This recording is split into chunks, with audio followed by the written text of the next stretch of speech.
makan saya, minum saya, cicilan motor saya, kosan saya dengan jajan anak-anak saya untuk sekolah, itu sudah cukup. Karena saya tidak terlalu banyak berpikir tentang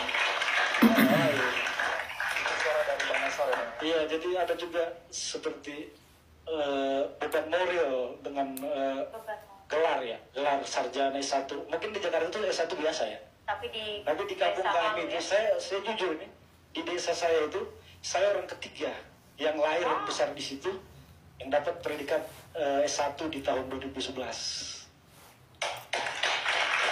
Jadi mohon maaf Bang, kawan-kawan di desa atau mungkin teman-teman ojol ada yang sempat heran nggak? Kamu S1 tapi kok ojol? Ada tidak yang mempertanyakan itu Bang? Saya kan tidak pernah mengucapkan saya S1. Cuman kadang-kadang sangat sulit sekali mencari kerjaan. Walaupun perjuangan mereka kuliah dengan biaya yang banyak, kadang-kadang itu yang membuat bunda jadi kayak lebih gimana ya, sedih gitu loh. Karena ya tadi itu ada aja persyaratan-persyaratan yang kadang-kadang maaf ya, ini nyatanya aja gitu. Kadang-kadang mesti kenal orang dalam, atau misalnya ini kita mau cari makan malah kita harus nyogok. Itu apa sih, peraturan apa itu? Bikin emosi deh. Iya, jadi maaf nih kalau bunda emosi karena ini sangat ini kita pingin negara kita maju. Kita bermimpi negara kita ekonominya lebih ke depan. Kita juga harus melunaskan utang-utang yang harus kita bayar untuk membangun Indonesia yang telah dibangun. Tapi bagaimana keadilan tadi gitu? Ini keadilan sosial bagi seluruh rakyat Indonesia itu nggak terpakai jadinya, gitu loh. Tolong buat Bapak Wakil Menteri, tolong diberikan tegaskan kepada semua perusahaan-perusahaan pokoknya perusahaan, tolong peraturan-peraturan yang tadi yang seperti persyaratan usia, harus punya pengalaman di luar, harus punya bagaimana mereka sekolah berapa tahun, mereka sekolah tamat SMA itu paling 18 tahun. 18 tahun, terus kadang-kadang nerima kerjaan umur 20 atau di bawah usia 25. Bagaimana mereka punya pengalaman sedangkan mereka selama ini menuntut ilmu? Itu satu. Kedua, nanti ketika di usia ada batas-batas, ini batas-batasnya harus dihapuskan. Ini nggak berlaku. Itu pentingnya supaya tidak banyak pengangguran karena usia. Jadi seperti yang Bapak dua tadi itu kan mereka sekolahnya tinggi.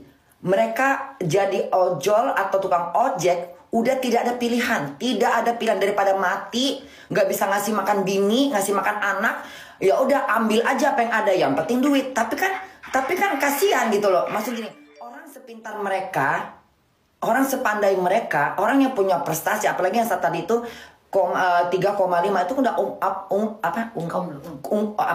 ribet. Cum laude ya. Itu kan sayang ilmu mereka itu yang mereka dapat selama ini di sekolah, orang tuanya memberikan mendukung, mensupport, membiayain, tapi ujung-ujungnya jadi tukang ojek. Bahkan ini pengalaman saya punya temen, dia itu kuliahnya sampai seperti Bapak tadi itu udah sampai S1, dia itu jurusan hukum ya. Tapi gitu, dia ketika saya tanya bagaimana dengan kerjaanmu, susah sekali Cynthia katanya. Aduh, susah banget, harus kenal orang dalam, harus nyogok segala macam. Itu jadi akhirnya ujung-ujungnya dia tukang bawa kabel yang ada kerja di mana waktu itu dia pernah kerja di satu televisi saya lupa. Tapi tukang bawa kabel nggak sesuai dengan pendidikan dia. Itu yang bikin saya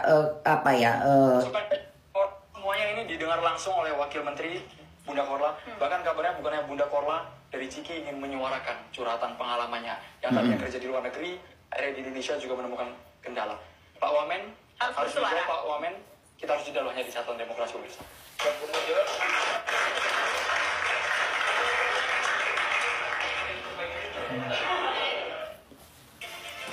Hajar bun, kebenaran hajar bun.